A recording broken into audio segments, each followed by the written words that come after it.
Welcome to Highly Sensitive, Happily Married, the podcast that teaches you to not only have an easier marriage as a sensitive woman, but to have one that feels more amazing by the day. Where you'll hear relatable stories, love advice that works, and coaching on how to have a marriage where feeling upset and disconnected is a thing of the past, and where instead a sense of loving connection and even fun and lightness is the norm.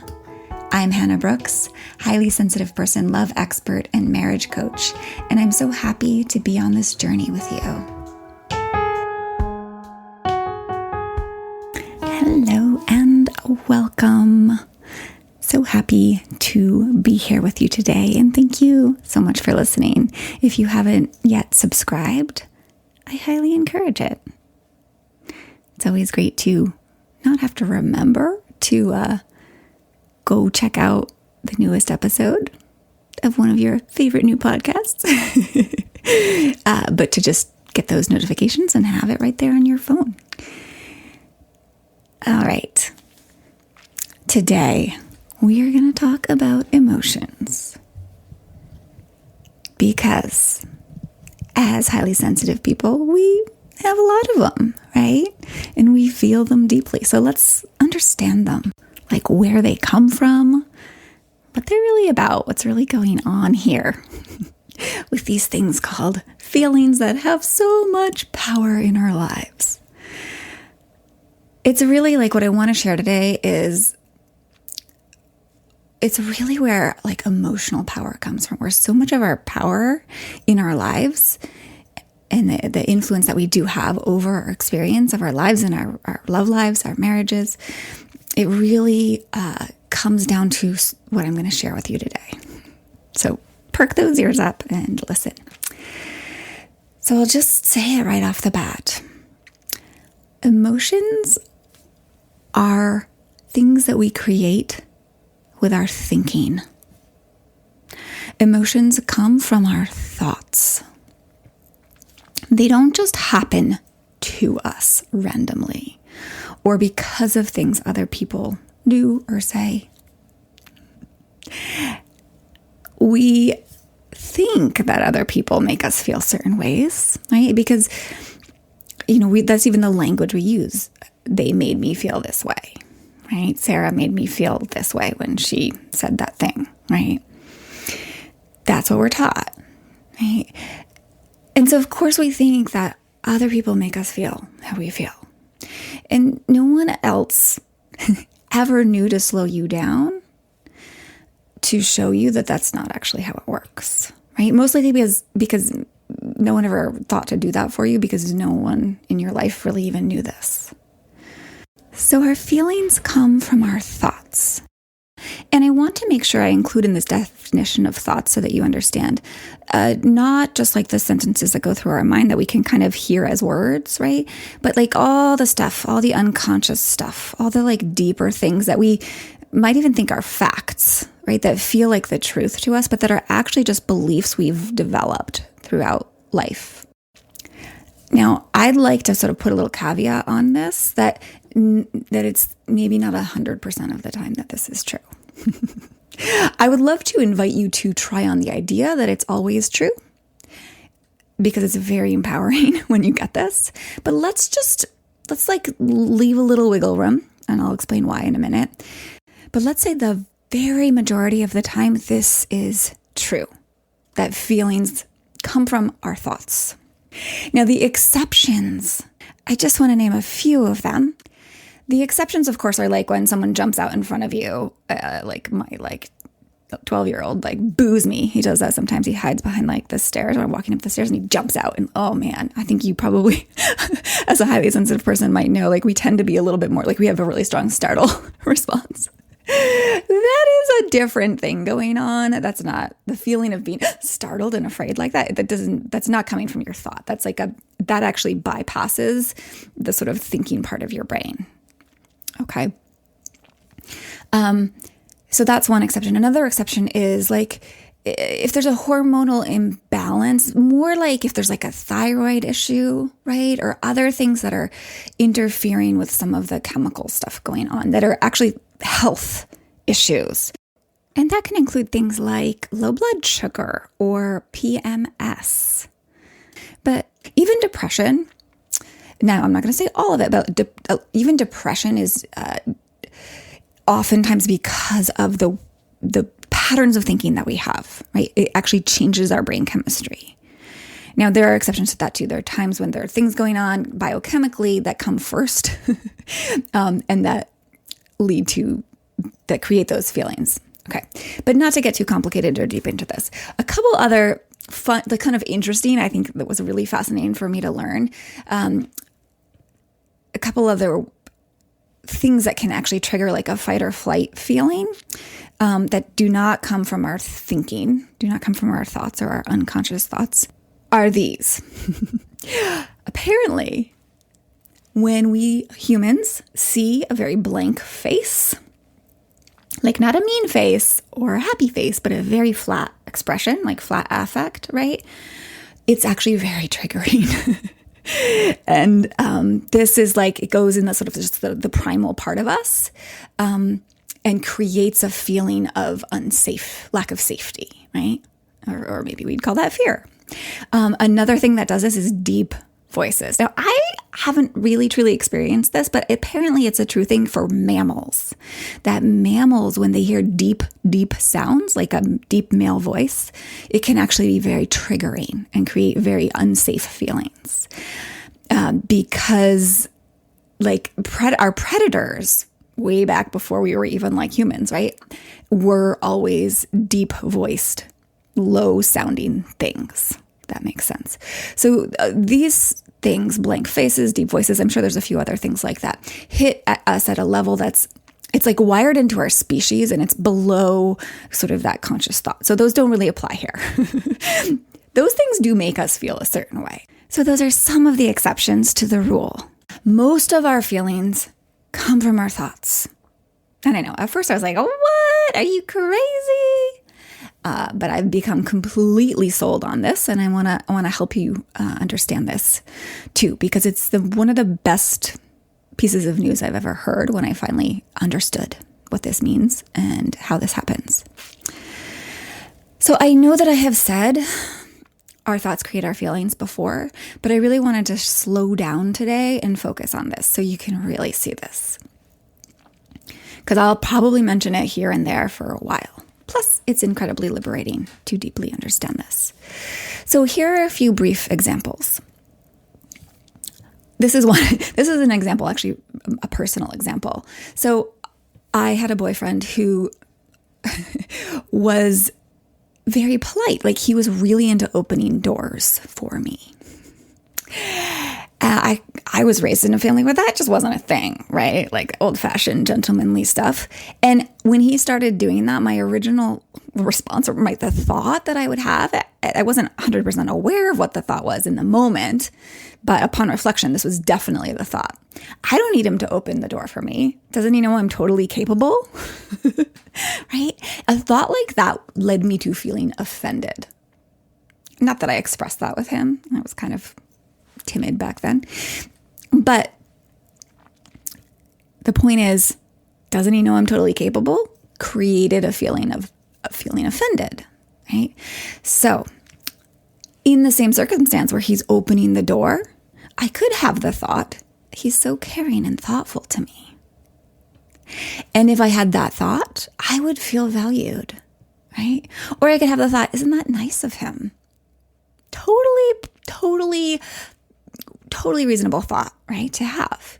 And if I had that thought, I'd feel admiration or gratitude, right? So another example. So let's imagine this situation. You're sitting on the couch with your husband. You haven't had an interesting conversation with him in a week. And this is the third night sitting together watching a show. And you have the thought, we just don't connect. Or we just don't connect like we used to, right? You will feel, most likely, a feeling like disconnected or lonely or disappointed when you're thinking like that, right? Another person, or you in a different day, could have a thought like, even when you're just sitting right there, you could be thinking, of all people, this man right here, he chose me to love. And then you'll feel love and connection. So I actually had a client, actually she's not the only one, but she's one that's at top of mind. A client who had the thought, actually rather frequently, we just don't connect. That was kind of like this like refrain that kept going through her head. So I actually challenged her on that. I had her tell me how they do actually connect. Because I had heard her mention fairly frequently, actually, things that they did together. Like all sorts of things they did together or conversations that they had. So I asked her to tell me how they do connect. So she paused and thought for a moment, and then she shared all sorts of moments of connection that happened, like not just once in a while, but daily. Like she just spouted all these ways that they're connecting out. And as she did so, as she started to have these thoughts of like, oh, we do connect here, we do connect here, we do connect like this, her voice changed, right? And she started to feel I could feel in her voice, right? Relaxed, happier. And she actually told me that she felt really warm, like that warm feeling, like heart-centered feeling, and just like really good to notice how much connection she actually has with him. And she even said that she felt really hopeful about their marriage again. The really interesting thing was nothing changed, right? Externally. Nothing, no situation was different. Like it was literally one moment and then the next moment. Different thoughts, different feelings. So I want to offer you one more kind of experience around this. So imagine that you have agreed as a couple, you and your hubby, have agreed that he does the breakfast dishes, right? This is just how you've delegated some chores. And one morning he's left for work and you're still at home and you notice the dishes are not done. And you feel annoyed. So most of us will be like, oh, I feel annoyed because of him. I feel annoyed because he left the dishes in the sink, right? Those things made me feel annoyed. But that's actually not the truth. If you look a little closer, you're going to see you are having a bunch of thoughts about the dishes in the sink, about the fact that he left them in the sink, right? You probably would have thoughts like, he should have done them. What's wrong with him? Like, why does it all fall on me? He doesn't pull his weight. Or even like, gross, dishes. I hate leftover dishes, right? Something like that. Those thoughts are going to create feelings of annoyance or frustration or anger or resentment or burden, right? Those thoughts create those feelings. Now imagine that he texts you 2 minutes later, right? And he tells you in this text about how he just made a reservation at your very favorite restaurant for tomorrow night. And that he also called the babysitter and got coverage. So you guys can have a night out together and then you're going to like go hear some music, right? And he also tells you how excited he's to spend that evening with you. How are you going to feel? Totally depends on your thoughts, right? But it's very likely that you'd suddenly have a bunch of very different thoughts that are much more positive going through your mind, right? You might be thinking, like, that's so sweet. Like, he's thinking about me. Like, he loves me. Like, whatever, right? And you might look over at those dishes and the fact that they're there really wouldn't be that much of a problem in the moment. They'd still be there. But you may even have the thought like, he's the best husband, right? And even as you're looking at the dishes, as you're thinking these thoughts about what a great husband he is, you'll feel loved and lucky that you have this man in your life. Yeah? So our thoughts lead to our feelings. Our thoughts about the circumstance, right, the situation, lead to our feelings. But I want to offer you a subtle, important clarification here that's so important. Our feelings actually really happen when we believe our thoughts, not just because a thought goes through our mind. right? There are thoughts that kind of come up and move through our mind, and we don't really give them a lot of weight or pay much attention, right? So I'm going to offer you another little experience here. I want you to think of, and if you're a woman, unfortunately, this may be, you're most likely to be able to do this really well, because I want you to think about a part of your body that you aren't enamored by, that you feel a little bad about. Just call it to mind. And then I want you to imagine that I came up to you and I said to you, I hate your fill in the blank, right? Like, I don't know, maybe you picked your thighs. And I said something like that. I was like, I said, I hate your big thighs. Sorry to do this to you right now, but it's a really powerful understanding to get. So I said that to you, right? How would you feel if I said, like, your thighs are so ugly? Something awful like that. Now, I do this with clients. I run them through this little exercise, and almost always they will say, I feel hurt, like I feel bad, I feel awful, right? Like that stings, ouch. So just notice that. If you can imagine into that scenario, hearing words like that about something that you personally don't like about yourself. Okay, now just shake free of that feeling. Let it go. I definitely do not think your body is in any way less than awesome and beautiful. And I hope that's true for you too. Okay, but now imagine different scenario. I come up to you kind of randomly and I'm like, hey, that tattoo on your face is the ugliest thing I've ever seen.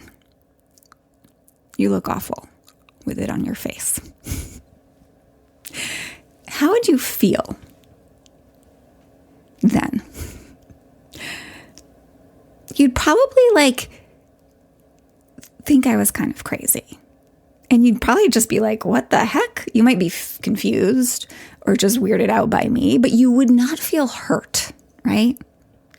Unless you have a tattoo on your face, like a big tattoo on your face. Then you might feel a little differently, right? You wouldn't feel personally attacked or hurt because you do not believe you have a tattoo on your face, right? So that's the difference. In the first example, you believed my words. Like you believed that your thighs were too big, that they weren't the way they should be, that they were ugly, right? And so my words were much more impactful to you because you believed it was actually maybe true that you have ugly thighs. Whereas you don't believe you have an ugly tattoo on your face, right? You have very different thoughts about it and you don't believe my thoughts.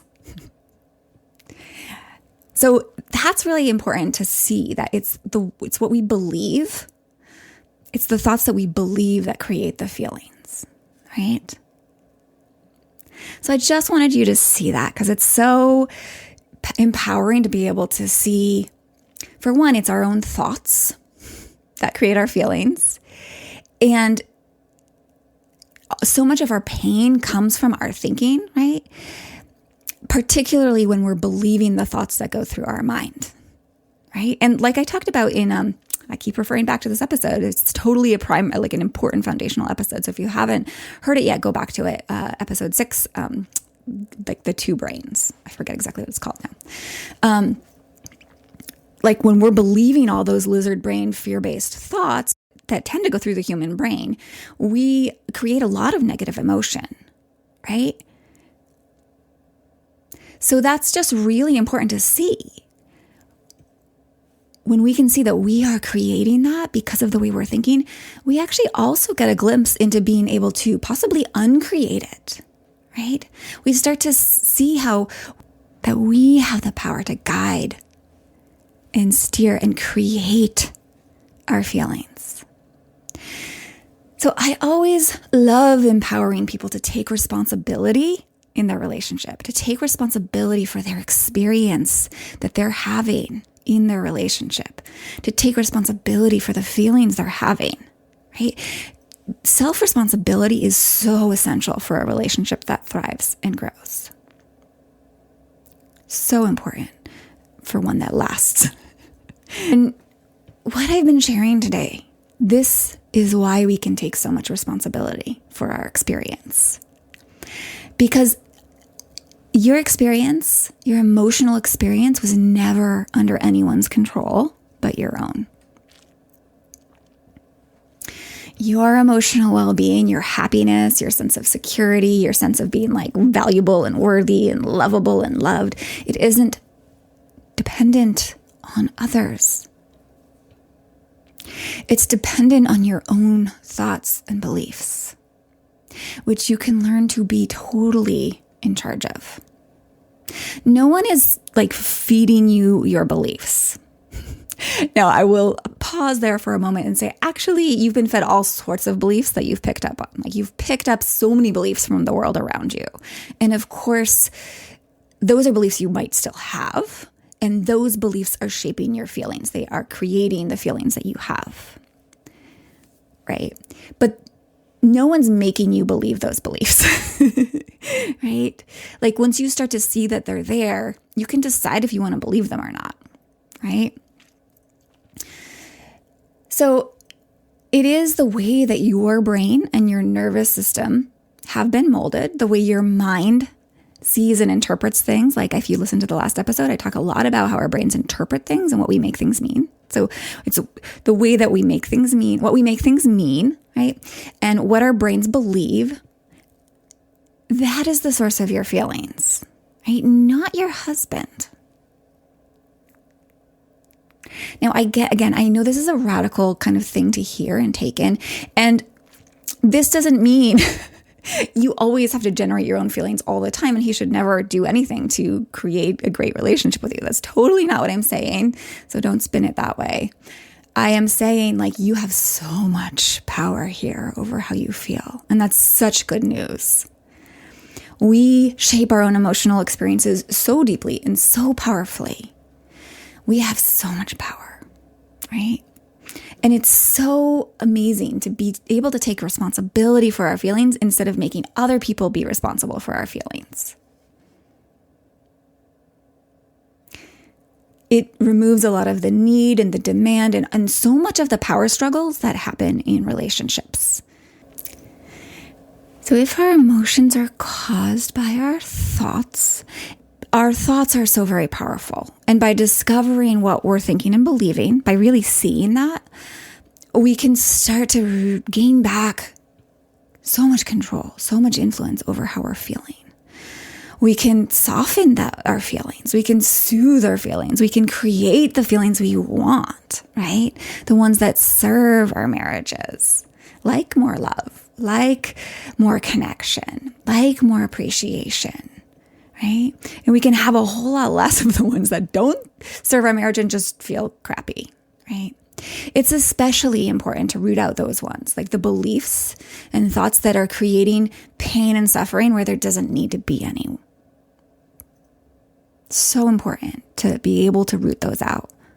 And in a couple weeks, we're going to dive into, like how to do that a little bit more, how to get to the source of those thoughts and feelings. But we can also learn to think in ways that create the feelings that we want, right? Like I just said, like those best feelings in the world, like the best feeling in the world, love. Because ultimately, like that's really why you're here, right? For more love in your life. Next week, I'm going to be sharing some essential understandings about that particular emotion, love. Next week, I'm excited to share that with you. But for now, just kind of sit with this potentially very brand new idea to you that our feelings are created by the thoughts and beliefs that we have in us. And just start to notice how, see if you can explore making that connection between the thoughts that you're thinking and the feelings that you're having. And one way to do that is simply to notice your feelings, like here and there, like especially if you have like a negative feeling, and just get into the practice of asking yourself, what am I thinking? What's the thought that I'm having right now? And see how the thought in your mind is going to if you're feeling crappy, it's going to be a kind of not so great thought, right? Sort of negative-ish thought, a lizard brain thought. So just start exploring that for yourself. And it's really the first step to emotional agency. And if you're ready now to really fast track your way to feeling in control of how your emotions are, like how comforted you feel, how connected and secure, and how much love you feel in your marriage, without having to work hard to get your partner to do things differently, I invite you to come coach one-on-one with me. You truly have so much more power over how you feel and how this relationship goes than you've probably ever known before. And it's totally life-changing once you learn how to harness that power. Love will never be so frustrating, so disappointing again. So if you're interested in doing this work, reach out to me. We'll set up a time to talk about it, like where exactly your work is and how I can help you get where you want to be with all of this. You can email me at hannah@lifeisworthloving.com. I hope you have a fabulous week and be oh so well.